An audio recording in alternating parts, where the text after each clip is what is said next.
हम सब एक हैं। मोदी जाता है, ये करता है। भाजप सरकारचा भाजप सरकारचं करायचं काय? देशात शेतकऱ्यांचं आंदोलन दिल्लीमध्ये सुरू आहे। यामध्ये एक शेतकरी गोळीबारामध्ये शहीद झालाय। त्यांना श्रद्धांजली वाहण्यासाठी या सरकारचा निषेध करण्यासाठी आम्ही आज या ठिकाणी जमलेलो आहोत। या देशामध्ये स्वातंत्र्यानंतर भारतीय जनता पक्ष आणि नरेंद्र मोदी हे हुकुमशाही अनुपाहतात।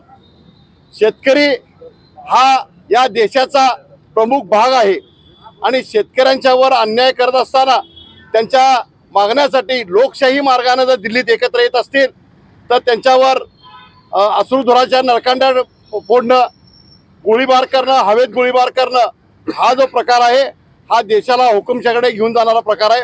आम्ही सर्व इंडिया आघाडीच्या वतीनं नरेंद्र मोदी आणि भारतीय जनता पक्षाचा या ठिकाणी निषेध व्यक्त करत आहोत। 2014 साली मोदी सरकारने सत्तेमध्ये येताना शेतकऱ्यांसाठी आश्वासन दिलं होतं, सत्तेत आलं तर स्वामीनाथन आयोग लागू करू।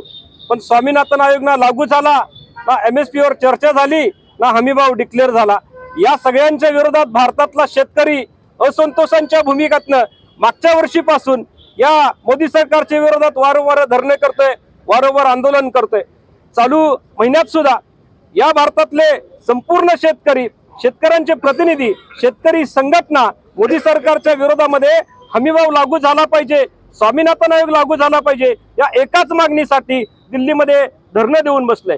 लोकशाही पद्धतीने चाललेला हा लढा मोदी सरकार दडपू पाहते आणि म्हणून गोळीबाराच्या घटना, अश्रुधूर फोडण्याच्या घटना सातत्याने आपल्याला दिसून येत आहेत। याच्या विरोधामध्ये संपूर्ण भारतात असंतोष आहे। हा असंतोष व्यक्त करण्यासाठी कोल्हापूरमध्ये इंडिया आघाडीच्या वतीनं आज आम्ही सगळी इथं एकत्र जमलेलो आहोत।